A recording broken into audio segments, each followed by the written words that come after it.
the name of God, the all compassionate, the all merciful. Welcome back, dear listeners and viewers, to another episode of the Radio Resistance podcast. It has been a while, and we want to start by apologizing for our absence. Both Zubair and I have been caught up with some offline work, but we are excited to be back, and we'll be discussing some very important discussions. We'll be having some very important discussions. Um, Today, we're going to be discussing a topic that's very close to our hearts, and it's incredibly relevant to the ongoing struggle for freedom in Afghanistan. Uh, we'll be discussing the new book by the National Resistance Front of Afghanistan's leader, Ahmad Massoud, titled In the Name of My Father, Struggling for Freedom in Afghanistan, published by Republic here in the USA. So this book, it provides a very deep insight into the legacy of both his father, Ahmad Shah Massoud, and also the ongoing fight for freedom in Afghanistan today. Uh, the foreword by Peter Bergen, it sets the stage, highlighting the ideological and military struggles that have shaped Afghanistan's recent history. And then Bergen emphasizes how the late national hero of Afghanistan, Commander Ahmad Shah Massoud's legacy of moderate Islamism continues to inspire many, if not most, of Afghanistan's citizens, even with the Taliban back in power today. And then, as far as the structure of the book is concerned, the book is meticulously structured into 6 parts, each of the parts delving into different facets of the Massoud legacy and the current resistance. So it begins with a powerful preface and an introduction that truly sets the tone uh, for the narrative. And then part one addresses the global implications of Afghanistan's struggles. Part two reflects on Commander Ahmad Massoud's personal and familial sacrifices, detailing his childhood and the impact of his father's martyrdom. And part three, it goes more into his formative years and his training, um, many details which we have never even heard of. And then part four focuses more so on his philosophical and strategic insights, particularly his views on what he deems as rational Islam and also the role of women. Part five highlights the ongoing fight for democracy, women's rights, and also includes a critique of uh, within this broader scope of rational Islam. And finally, part six, the last part, last but not least, discusses the broader struggle against extremism and terrorism, concluding with a very strong and powerful call to action for the sake of freedom. So, Zohair, let's start by discussing what was your initial take on Commander Ahmad Massoud's memoir?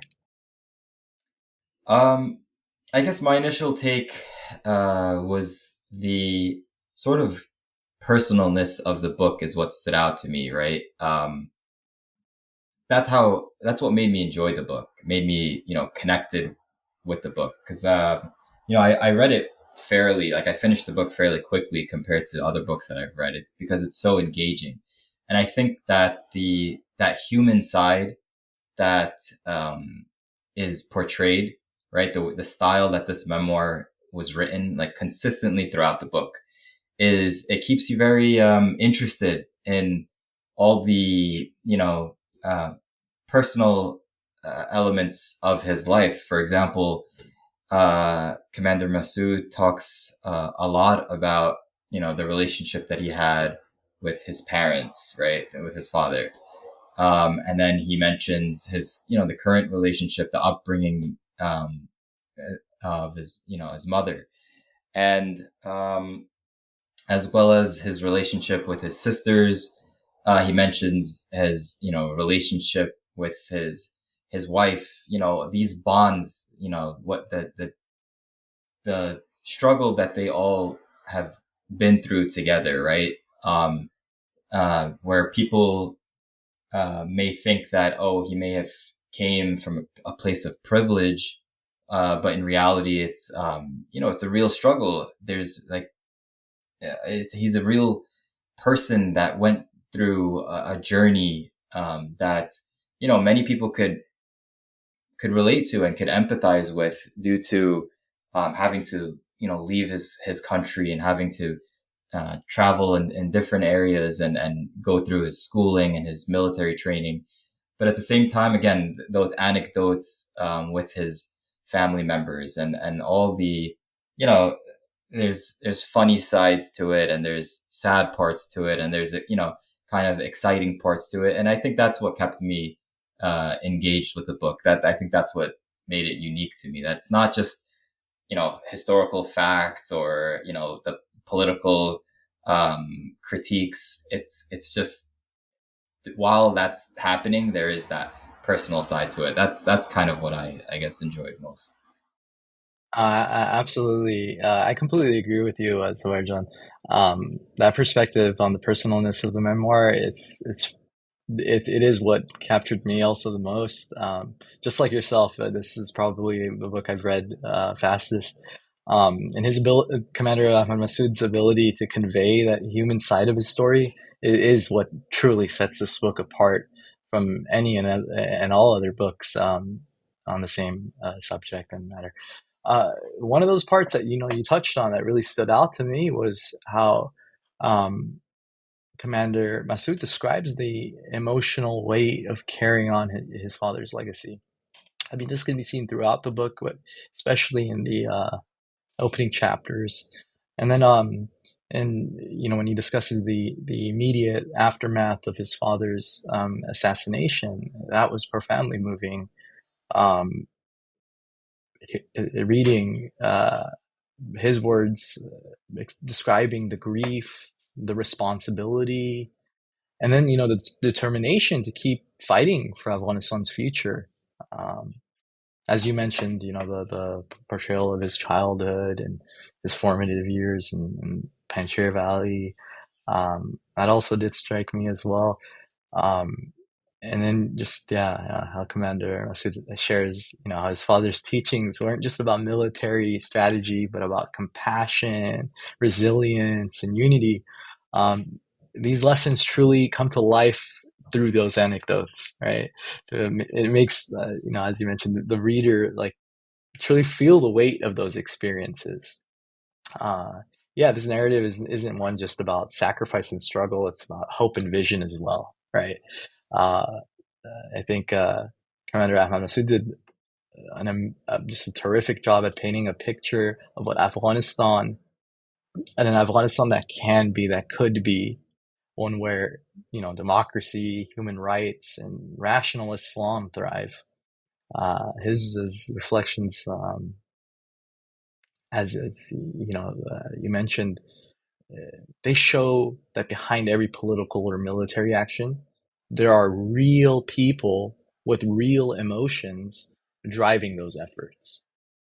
Um, but yeah, moving on from this theme or this part, which we both do agree is what strikes the most and what captures readers the most. Um, which, by the way, dear viewers and listeners, Commander Ahmad Massoud's book is available on Amazon, and it currently is a number one bestseller in the Arab and Middle Eastern biographies category. Uh, been a number one bestseller since its release in multiple categories and on multiple occasions. Did want to just mention that we will have the link in our description section, so please do. Whatever we say about the book isn't going to be enough. You do need to order yourself a copy. But yeah, moving on. So, Rajan, what do you think about Commander Massoud's views on what he coins as rational Islam? Um, yeah, I think this was one of those. what you mentioned earlier, like those themes of the book, right? Where it's mentioned throughout, not just like one little chapter. It's something that keeps coming up, um, like twofold, right? One in the sense that obviously Afghanistan has been plagued in recent years, and this is a recent phenomenon, right? By extremism, like radical Islam, groups that hijack Islam. So, particularly in our times, the Taliban, right? From their first era in 96 to 2001, and currently in the last 3 years, we see this hijacking of Islam and this abuse of Islam where they carry out their oppression in the name of religion, in the name of God and his prophet. So I think, one of the ways that Commander Massoud, has been combating that in this book is the promotion of what he deems and what most people would naturally deem as rational Islam. That this religion is actually one that is supposed to be, um, you know, moderate in its nature and just rational in its approach. So yeah, he goes through this in different areas. There is a sub chapter on it for rational Islam. Let me just read a little part, just so it would do a better job than me trying to explain it. But like, uh, starting here, a careful reading of the Holy Scriptures shows that Can Islam you is share the page number, please? one 62. Where? Sorry, 162. yeah, Okay. page 162. Top of the page, it says a careful reading of the Holy Scriptures shows that Islam is an eminently rational and moderate religion, contrary to the vision of the Taliban and extremist groups. Islam is not a religion of hatred, but of tolerance, love, acceptance of others, and encouragement of dialogue. The rationalism of Islam is not an ethnocentric definition or a duplication of the Western concept, but a stance of promoting social progress and therefore a modernity for the benefit of humanity. I think that right there, summarizes what rational Islam, uh, I guess, is pursuing. But he goes into way more detail, with the specifics and the technicalities, in regards to. He brings up examples of the past of where considerable scientific advances were made by the original community in the early centuries of the Hijra, with great research in the fields of mathematics, medicine, the arts, philosophy, and astronomy. Al-Khwarizmi was one of the pioneers of algebra as early as the ninth century. The astrolabe was developed by a Muslim, and measles and chickenpox were cured thanks to the works of the Persian scholar Al-Razi, also in the ninth century. Al-Biruni calculated the Earth's radius and predicted the existence of another continent to the east of China, namely the Americas. So, this golden age of Islam, one of the hallmarks of, you know, that golden age was this championing of rational Islam, right? Not a literal approach. That was not what the golden age of Islam, that's not how they flourished. It wasn't, there was no extremist elements. There was no literary interpretation literal interpretation of the text. It was a rational approach. And I think that this is something that, you know, a lot of the world, actually, the modern world is lacking on, right? I mean, when we see all these different terror groups and we see these, fringe elements that are kind of trying to be flag bearers of the religion, but they're doing it in a way that's completely contrary to the real message of Islam, right? And I think that for any country to pick up this kind of responsibility to revive a moderate Islam, I think that's a noteworthy thing. It's a very noble cause. And, for this resistance group that's currently being led by Commander Ahmad Massoud, I think I think that's a very noble cause to say that we want to reverse this trend or this, I guess, this plague, this cancer that's been brought imported to our country, to Afghanistan, and we want to, fix this by promoting and teaching what is rational Islam. And this is not something that wouldn't. I don't think this is anything that wouldn't it's not. It wouldn't be foreign because this is the original teachings of the indigenous people of Afghanistan, right? Uh, just without, I know I kind of dragged this on for a little bit, but to touch on Imam Abu Hanifa, right, who is the founder of the Hanafi school of thought, the largest legal school in Islam. He was originally from modern day Afghanistan. And these are the teachings that have been unfortunately um, kind of twisted and forgotten, actually. And yeah, people use his name in different parts of the world in teaching this movement, right? The Hanafi school, but they're doing it in a way that's not representative of the original teachings of Abu Hanifa in the times of in the areas of Bukhara and Samarkand and Balkh, which are all located in near present day Afghanistan or even within present day Afghanistan. So I think yeah, to go back to those teachings and to emphasize on this rational approach, I think this is something that's necessary, and this is something that um, jurists of the religion would actually appreciate. Uh, yeah. Anyway, Kumail, let me pass that on to you. What do you think about that whole the theme of Islam throughout the book, or rational Islam? Yeah, no, thank you, Azerbaijan, for sharing, especially those excerpts. I think that could be very useful for those who are tuned in, listening, or viewing.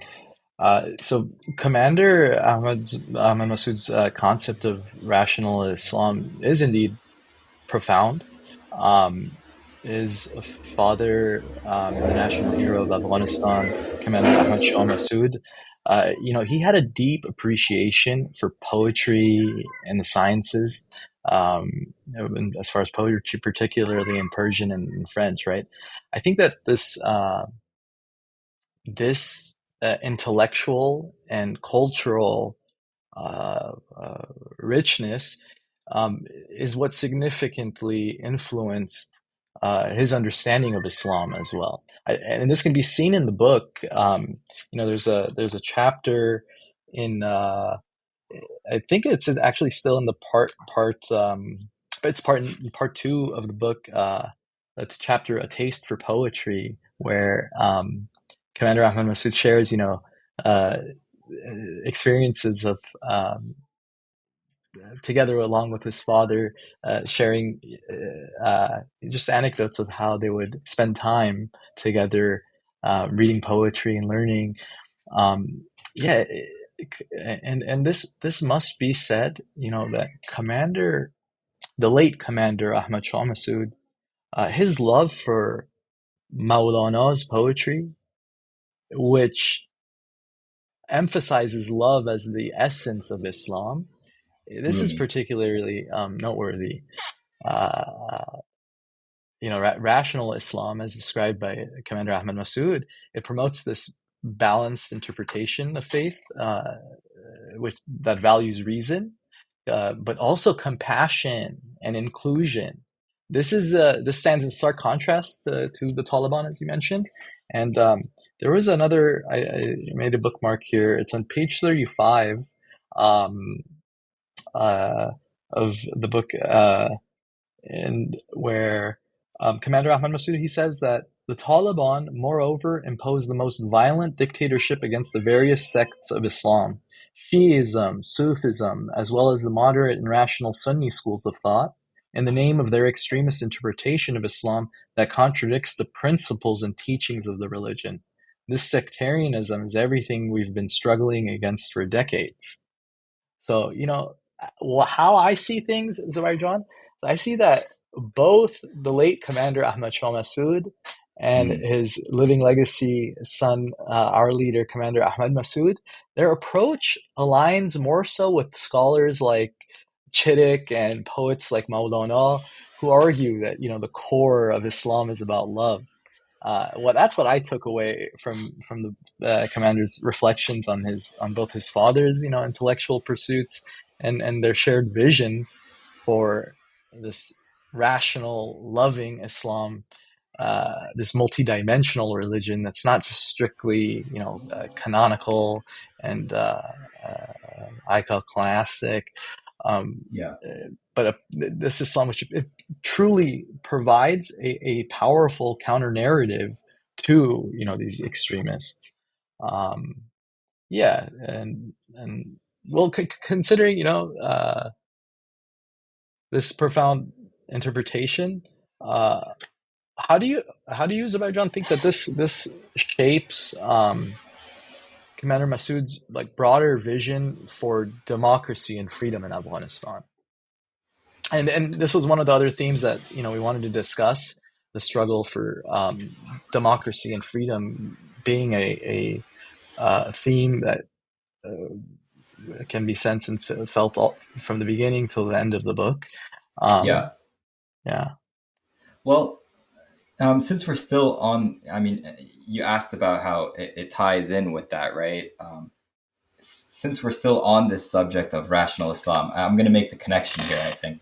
Um, I'm going to read one little excerpt here where Commander Massoud says, "What I call rational Sunni Islam, which stems from the school of Bukhara, is based on Hanafi jurisprudence and theology, proposes a rationalist interpretation of religion. This does not mean that we do not accept or tolerate other sects of Islam. On the contrary, we believe that all Muslims, whether Sunni or Shia, are believers and members of the Muslim community, and our movement is not restricted to Hanafis. We stand up for all the citizens of Afghanistan, but we also oppose the radical and extremist tendencies of Sunni Islam." So I think this idea of kind of, you see how he says that, yeah, although it is the specific school is the specific legal school is the Hanafi school and it's a rational approach. He says that it doesn't mean that we oppose other sects. It's this kind of tolerant approach and a pluralistic approach that, from a religious aspect, it also translates to the approach that Commander Massoud, or in this sense, the country itself, would have towards the sense of politics, right? So pluralism is what is one of the main things that democracy kind of pushes for, right? The equality between um, people, the idea of having a fair chance between different parties, different sects, and these are the kind of overlaps between the religious approach and the political approach. It's not in contradiction to each other.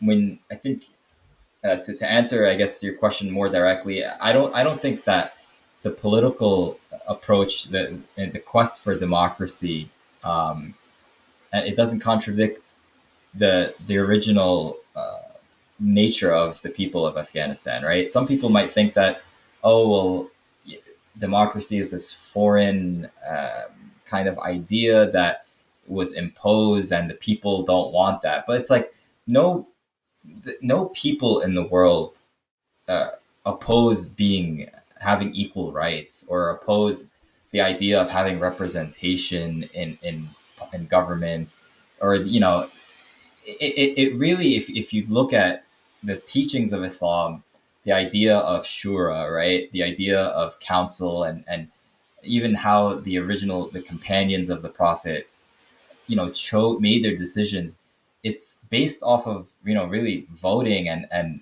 consulting with each other. It's a form of democracy, right? This isn't people just look at the bad elements or the bad actors, or the bad actions that certain democracies might have carried out, but that doesn't mean that the concept of democracy itself is flawed, or that it's incompatible with being religious, being a Muslim, practicing Muslim, or living in an Islamic state.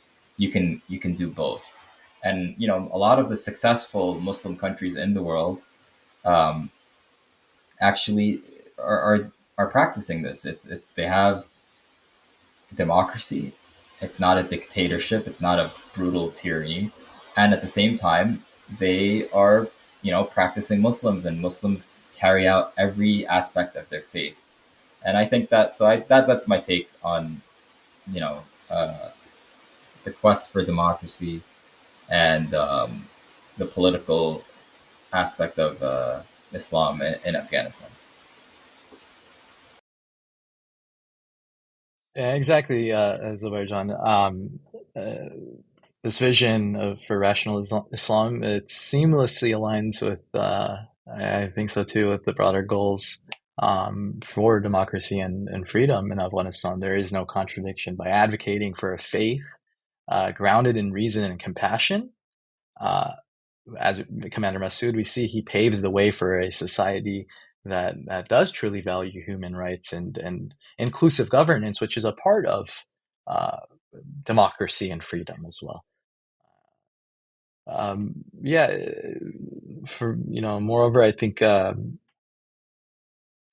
this emphasis uh, on rational Islam, as you mentioned as well, but it promotes that a environment, a political environment, um, where democracy can actually thrive.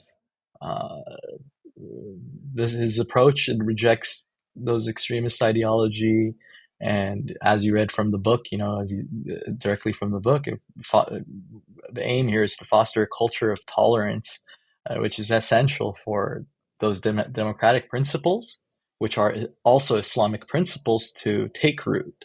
And this vision is the most, I would argue, the most vital for Afghanistan's future. Uh, aiming to create a nation where freedom and human rights are respected, right? Um, if you don't have any more thoughts that you'd like to share on this theme, Sabarjan, let's perhaps shift our focus to another crucial. Okay, another Sure. a theme that was very um, um, vivid and vividly seen Mhm. throughout the book was in regards to women's rights and education. Um, Commander Massoud, he places significant emphasis on this. Um, yeah, what are your thoughts on his stance regarding women's empowerment in Afghanistan? Well, I think from based off of what I mentioned in the beginning, right? That the personalness of the book. I think that's what comes to mind right away is how Ahmed Massoud himself, right, and during his childhood, uh, education was instilled within him and his siblings at from a very young age. It was something that was taken very seriously in their household. His father made that a point of emphasis. Obviously, his mother, uh, the way that um, his both his mother valued education, and at the same time, each one of his sisters, he mentions the stories about how they're all, I think he said they're all studying medicine or different fields, and how this was not something that was taken lightly in their family, like to give this up, or to not to not study, to not be educated.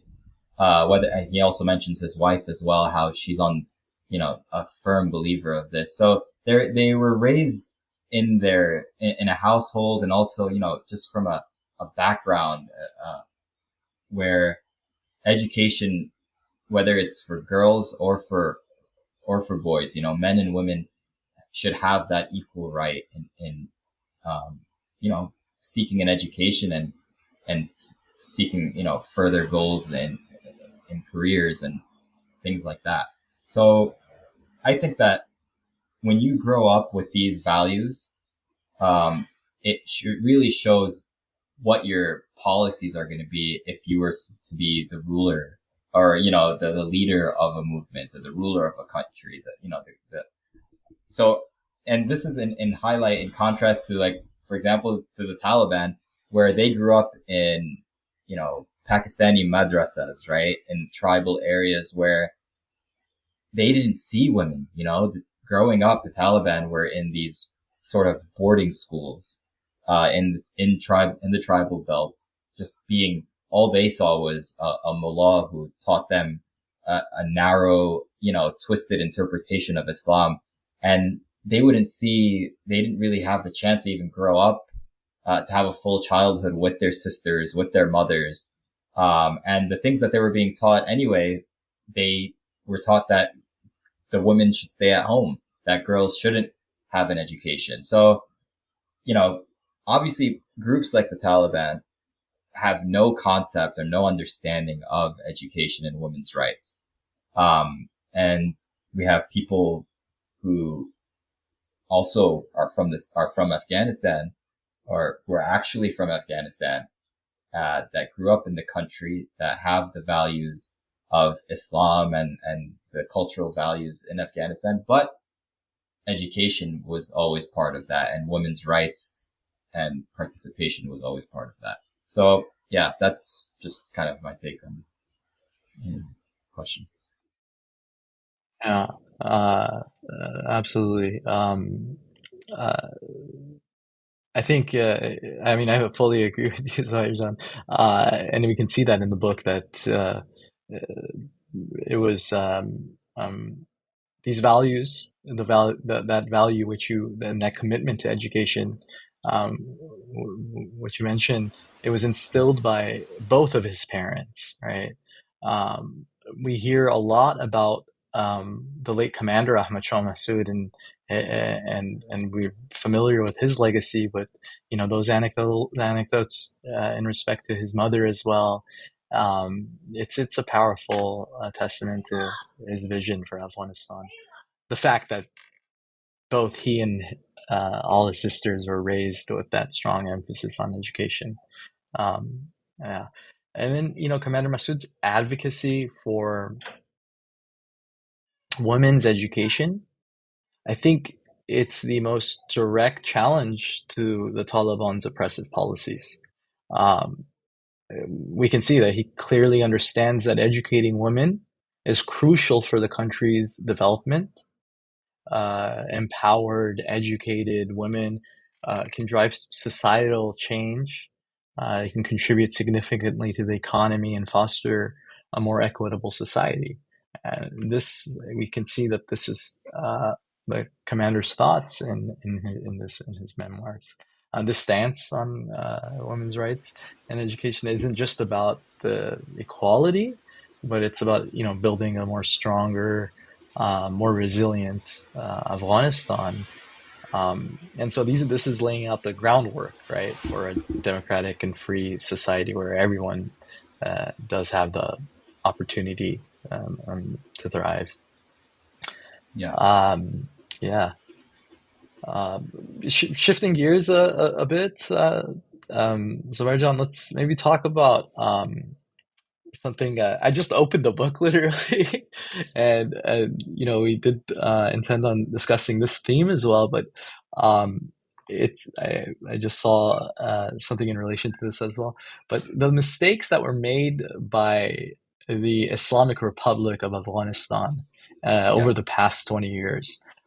Commander Massoud, you know, he very justly, in my humble opinion, and very fairly, you know, um, there's no blame game happening anywhere in this book, and he does mention how it was our own fault to a very to an extent.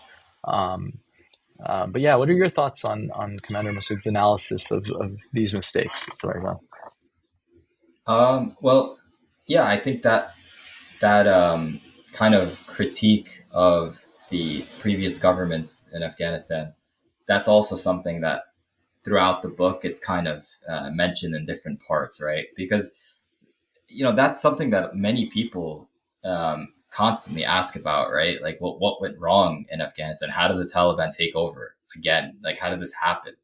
So obviously, that is a very important aspect of the context in Afghanistan of the historical, what went down. But I think that, like you said, he does take a very fair and balanced approach, where it's not just kind of critiquing one side or putting the blame on one side, where we do see that happen often, like on social media and then in different articles that are written. Sometimes it's kind of we don't take responsibility for a lot of the things that happen, or we're in denial that how could this president have actually fled, or did the army actually do that, whatever, right? So uh, if you want, I can read this one part that kind of summarizes it.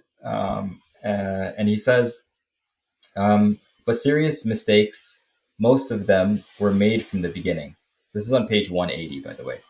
Um, One cannot blame a single side. There were certainly serious shortcomings on the part of the international community, but also and firstly on the side of Afghanistan and even many among my father's companions. So he mentions the international community, and then he mentions the Ghani government, and he mentions the Karzai government before that, and things that could have been done differently. And he even mentions, he says, his father's companions, right? And I think that's keeping it very genuine and honest, that, there's no bias here. There's no hiding the fact that certain people who may have been familiar with his father um, did things that were, unfit, that were in betrayal to his teachings or to his policies, to his legacy. And at the same time, again, it's not just blaming everything on America or blaming everything on uh, one of the governments that were in opposition to him or whatever. So yeah, that's kind of my take on that. If you wanted to add more, please go ahead. Come on. No, to be honest, John, that was a very comprehensive analysis, and I agree. It is a theme that, from the very start of the book until the end, it's also it's sensed and seen, uh, yeah, throughout the book. Um, you've covered the key points. I think it's clear that understanding these past mistakes is crucial for moving forward and building a more resilient future for Afghanistan. Um, so let's now shift our focus to another one of those significant aspects of the commander's memoir, and that being Pakistan's role in Afghanistan's conflict. So, Commander Ahmad Massoud provides a candid, analysis of the complex and often adversarial relationship between Afghanistan and Pakistan. Um, he also highlights how Pakistan's support for the Taliban has destabilized the region and prolonged the conflict. He also calls for a strategic approach to dealing with Pakistan, one that involves both diplomatic efforts and international pressure. Um, One thing I found quite interesting was a part in the book. I don't have the page number here right now. I'd have to look through it. Didn't bookmark that, but it was a part of the book where Commander Ahmad Massoud mentions how the people of Afghanistan have never had an enmity, like enmity towards Pakistan. Rather, it's more so the other way around. Um, I would love to, if you have it, Zubair John. If not, I will find it. We will find out. I don't want to misquote our leader here. I think that was a very, very important part of the book as well. Um, yeah, it's an through this um, excerpt, I think one can see how there's a true emphasis on the need for a comprehensive regional strategy to achieve real and lasting peace and stability. It's very important to understand this perspective, and because it acknowledges, these external factors that influences our people's internal struggles, right? Um, and yeah, so Zorajan, as I find that quote, could you provide your thoughts on um, like how do you see Commander Ahmad Massoud's analysis of Pakistan impacting uh, the overall strategy for Afghanistan's future? Yeah. Well, I think that he keeps it honest, right? Where from the historical aspect of Pakistan's involvement in Afghanistan, he starts from the beginning and goes throughout, right? Pakistan at certain times played a positive role, right, in our, I guess, war against the Soviet Union, and that jihad that the entire nation of Afghanistan unanimously participated against the threat of communism. That's where Pakistan, for example, played a very positive role in being that kind of base where the United States was helping the people of assisting the people of Afghanistan through weapons, and then it was brought in through the the corridor from Pakistan. So that was a positive role. But then after the war, after Afghanistan defeated the Soviet Union, um, it Pakistan's role kind of changed. Right, they started to take a more sinister role. It was due to selfish reasons of the ISI specifically within the Pakistani state. So that's also mentioned. He consistently is mentioning the meddling of the ISI, the basically Pakistan's secret service, and their army within Afghanistan. Backing extremist groups such as Gulbuddin Hekmatyar, who destroyed the city of Kabul and a lot of the surroundings, as well as after that when he failed to be their man, their initial backing of their project, which is the Taliban. And this was, he keeps it honest that throughout the years, it was always the Pakistani ISI that was backing this proxy group for their own interests, for their strategic depth, specifically to counter, I guess, their paranoia of India. And but at the same time, he does mention that some of the Afghan governments also played a kind of counterproductive role in throughout history towards Pakistan, right? Which kind of instigated them to have some of these policies, which were not justified, obviously, such as their support towards the Taliban.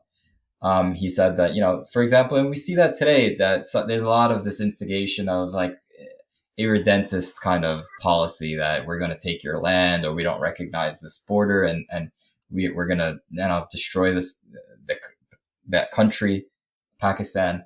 And this puts them in a very insecure position. And again, it's not justified to back a terrorist group that they wouldn't support in their own country, to come take over Afghanistan. So he critiques both sides, and he says that although there were bad policies, and there have been bad policies that the Pakistani government has taken, the people of Afghanistan don't have an actual enmity towards the people of Pakistan.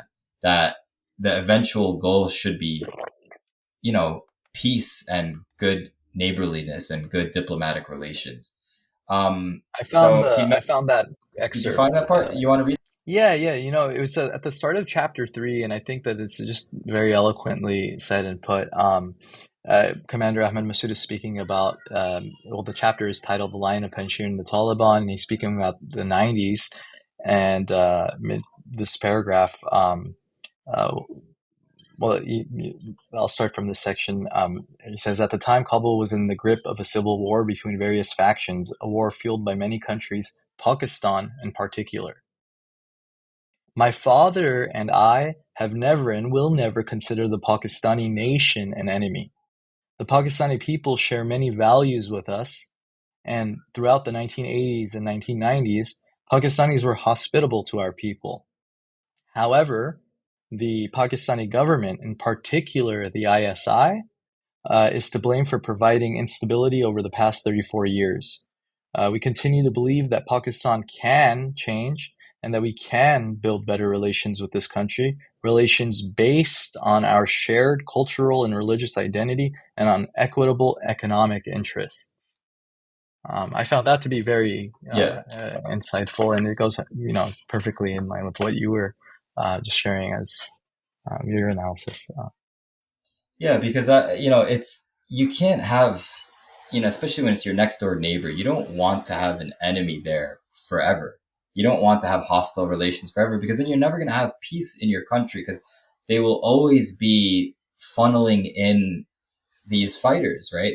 That those madrasas, those camps that will always be active, those shuras will always be active in those tribal areas. And it's like until those are shut down and until that ideology, that project is completely brought to a stop and those terrorist factories are essentially shut down, we're never going to actually be a stable country. We're never going to be at true peace because they're just going to keep respawning from there and being pushed into our country due to whatever paranoia and whatever insecurities that they have there, which again, sometimes it is pushed by our politicians or our government. And it's a destructive and a counterproductive policy for us to engage in that. So he's saying that we should have this kind of neutrality, but at the same time, I think one of the things that he mentions, as he's criticizing Pakistan throughout the book, the policies, let me read one more excerpt and then we can move on from this. I think that he says, I've already denounced the double game played by the Pakistanis in the last 30 years, who criticized the Taliban and helped them at the same time, right? He says the trust deficit will persist as long as Pakistan avoids taking action to show otherwise. And I think that's the key that, you know, that mistrust will always be there between our nationalists, our population in general, due to the realities that existed in our history. All those suicide bombings, the last regime of the Taliban that our people experienced for 5 years, that was all enabled by the sinister and destructive policies of you know elements within the Pakistani government. So I think that until they prove otherwise, that things won't change. But if they do show that you know they hold out that olive branch or they show potential for change and turning their back against the Taliban and saying that we're done with this because the backlash that we're facing from this Frankenstein that we created is too much. We realize that this is a mistake. That door should be left open. That if they decide to change policies, then we welcome that. And we welcome, a future of neighborliness and of cooperation, of peace between both countries. And I think that that's in the best interest of both Pakistan and Afghanistan, if obviously the right decisions are taken. Thank you, Zubair for that insightful reading. Truly, Commander Ahmad Massoud's analysis of Pakistan, it's an essential and crucial dimension to understanding the conflict. Um, as we wrap up our discussion on Pakistan, as time is running out too, I'd like to highlight an important recent development that underscores the growing international support for both Commander Massoud and the National Resistance Front of Afghanistan. Commander Massoud recently sat down for an interview with Sean Ryan, a former Navy SEAL and CIA contractor, now known mostly for his amazing, thought provoking podcast, The Sean Ryan Show. And in this interview, Commander Massoud shares much deeper insights, both from his book and discusses the ongoing resistance efforts against the Taliban. This interview has been key. It's been one that's not only shed light on the current situation, but it's also been able to garner and rally international support for the resistance movement. Another very important and significant outcome of this interview is a petition which Sean Ryan started on change.org. And this petition has already reached nearly 200,000 signatures. It's continuing to grow. It's a very important part of raising awareness and rallying even more global support for the cause. And for all of you who are watching or listening, uh, we do highly encourage for you to watch the interview or listen to it and also sign the petition. More importantly, do please sign the petition because your support, it truly can make a difference in this fight for freedom. And it's only by standing together that we can amplify Commander Massoud's message and contribute to the broader struggle for democracy and freedom in Afghanistan. I just realized I didn't mention what the petition is about. I feel like I've been talking a lot. So, John, do you think you can summarize what the petition is exactly for? Sure, yeah. I just wanted to say that yes, that episode with Sean Ryan interviewing Commander Ahmad Massoud was amazing. I think everyone should take a listen. I think it's at like nearly 1 million views. Definitely listen and subscribe to that channel. But the petition is very important.